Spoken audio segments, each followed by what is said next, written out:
आएंगे balance chemical equations, जो आपके 10th के साइंस का पहला चैप्टर है और पहला टॉपिक भी है। केमिकल इक्वेशंस क्या होते हैं? अच्छा, उससे पहले आप ये बताइए केमिकल रिएक्शंस क्या होते हैं? आपने पढ़ा केमिकल रिएक्शंस के बारे में? ठीक है। हाँ, जब केमिकल्स के आपस में रिएक्शंस होते हैं तो उसका एक स्पेसिफिक फॉर्मूला बनता है, उसी में हम उसको जब बैलेंस करते हैं तो इसको कहते हैं केमिकल बैलेंस इक्वेशंस। ठीक है। अच्छा, ऐसा क्यों करते हैं? क्योंकि law of conservation of mass ये कहता है, law of conservation of mass एक लॉ है, यूनिवर्सल लॉ, जो ये कहता है कि मास can neither be created nor be destroyed during the chemical reaction. मतलब किसी भी केमिकल रिएक्शन में ना तो कुछ नया मास बनता है और ना ही कोई भी पुराना मास जो ऐसा होता है जो डिस्ट्रॉय हो जाता है। ठीक है। तो the state of law of mass state that the mass can neither be created nor be destroyed during the any chemical reactions. किसी भी केमिकल रिएक्शंस में ना मास बनता है और ना डिस्ट्रॉय होता है। ठीक है। तो उसी के बिहाफ पे हम पढ़ते हैं केमिकल इक्वेशंस।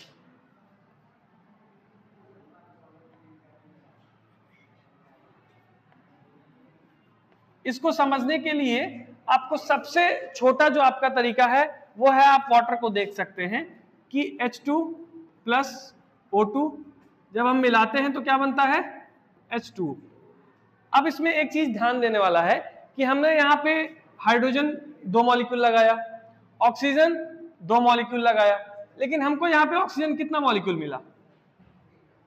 3, 1 मॉलिक्यूल। तो क्या ये बैलेंस केमिकल इक्वेशन है? नहीं, ये बैलेंस केमिकल इक्वेशन नहीं है। ठीक है। तो केमिकल इक्वेशंस को बैलेंस करने के कुछ रूल्स एंड रेगुलेशंस भी होते हैं। ठीक है। जैसे अब कुछ बच्चे आएंगे कहेंगे यहाँ 2 लगा देते हैं, नहीं, ये क्या है? तरीका नहीं है। ठीक है। तो हम क्या करेंगे? H2O2। सबसे पहले ये जानिए, इसको कहते हैं LHS यानी कि लेफ्ट हैंड साइड, इसको कहते हैं RHS राइट हैंड साइड। तो आपका केमिकल इक्वेशन तभी बैलेंस होगा जब RHS is equal to LHS होगा। तो सबसे पहले हम उस पे एलिमेंट्स पे ध्यान देते हैं। तो यहां पे कितना हाइड्रोजन है? यहां पे भी हाइड्रोजन 2। ठीक है। यहां पे ऑक्सीजन 2 और यहां पे ऑक्सीजन 1। तो यानी कि हमारी प्रॉब्लम यहां से क्रिएट हो रही है, तो सॉल्व भी हम यहां से करेंगे।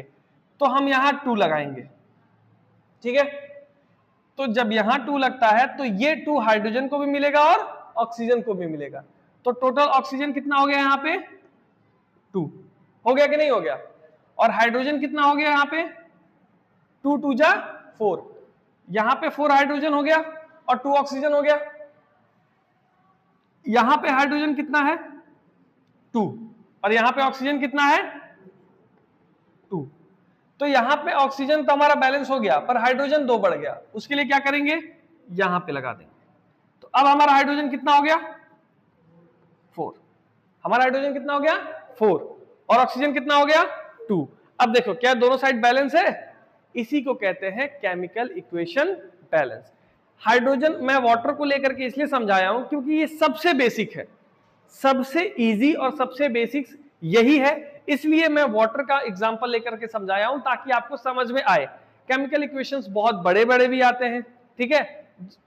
बड़े बड़े कुछ भी हो, बस आपको इस बात का ध्यान देना है कि जितने LHS में मॉलिक्यूल्स हैं उतने ही एलिमेंट में मॉलिक्यूल्स RHS में भी होने चाहिए, तभी वो केमिकल बैलेंस इक्वेशन है। ठीक है। एक और एग्जांपल लेके आपको हम समझाते हैं। यहां पे बुक में एक एग्जांपल लिखा हुआ है,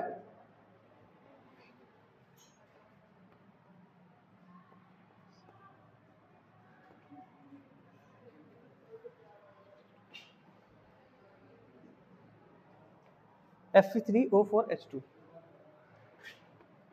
Fe3O2 प्लस, ये केमिकल इक्वेशन दिया हुआ है बुक में, O4 सॉरी। अब हम इसको बैलेंस करेंगे। तो सबसे पहले एक चीज देखिए, अगर हम यहां Fe लिख लें तो यहां Fe कितना है और यहां कितना है? 3। तो क्या हम इसको यहां पे 3 कर सकते हैं? तो यहां भी Fe3 और यहां भी Fe3, Fe3 बैलेंस हुआ इतना। अच्छा, यहां पे हाइड्रोजन कितना है? 2। तो यहां पे हाइड्रोजन कितना है? तो ये बैलेंस हुआ। अब यहां ऑक्सीजन कितना है? 4 और यहां पे कितना है? 1। तो इसको बैलेंस करने के लिए हम यहां कितना लगाएंगे? 4 लगाएंगे, ठीक है, 4 और यहां पे भी ऑक्सीजन इक्वल टू 4। लेकिन अब हमारे पास एक प्रॉब्लम आ गई। क्या प्रॉब्लम आ गई? प्रॉब्लम ये कि यहां का हाइड्रोजन कितना है? 4 2 जा 8 हो गया। कितना हो गया? 8। और यहां का हाइड्रोजन 2 ही रह गया। तो हम यहां पे भी 4 लगा देते हैं, लगा सकते हैं, ठीक है। तो अब हमारा हाइड्रोजन इधर भी कितना हो गया? 8 हो गया और यहां भी हमारा हाइड्रोजन कितना हो गया? 8 हो गया। अब ये केमिकल इक्वेशन बैलेंस है कि नहीं है? ठीक है। तो इसका पहला स्टेप क्या है? इसके 3 से 4 स्टेप होते हैं सॉल्व करने के। अगर आप उस स्टेप को फॉलो करते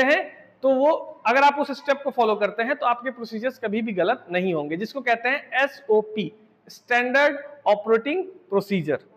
ठीक है, किसी भी चीज को बैलेंस करने के एक SOP सेट होते हैं। तो सबसे पहले SOP क्या है? आपको LHS देखना है, ठीक है, और RHS देखना है। उसके बाद आपको लिखना है उन एलिमेंट्स के नाम जो LHS और RHS में दिए हुए हैं, ठीक है। फिर आपको एक एक केमिकल्स को बैलेंस करना है।